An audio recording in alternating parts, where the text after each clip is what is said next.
So nakuha po ng Golden State Warriors ang panalo sa Game 1 kalaban ng Minnesota Timberwolves mga kaibigan.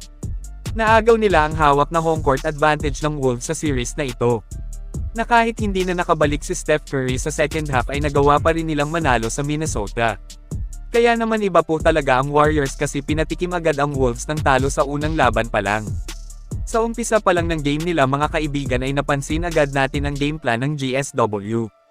Kung saan pinapaangat po nila sa depensa si Gobert, alam na alam ni Steve Kerr na mahina ito sa switching defense. Ang ginawa ng GSW yung tumatao kay Gobert ang magseset ng screen sa labas, mabagal kasi siya kapag kaganito. Tingnan po ninyo, libreng-libre ang loob, wasak ang depensa ng Minnesota.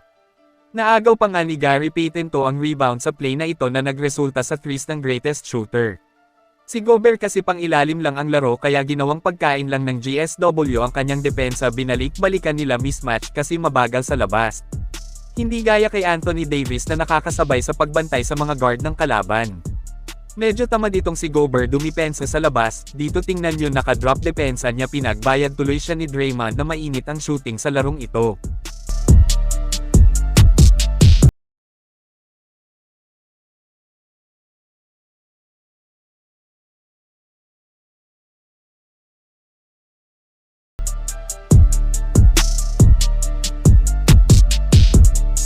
Ganito lang kasimple ang ginawa ng Warriors sa Game 1 para talunin ang Wolves. Ginawang pagkain lang ng Warriors ang depensa ni Gobert, ayon nabusog sila kaya tambak ang Minnesota. Nahalata na ito ng head coach ng Wolves kaya tingnan natin sa Game 2 kung anong adjustment ang gagawin nila. Mabagal si Gobert kaya nga madalas nilulusotan lang siya ni Draymond Green.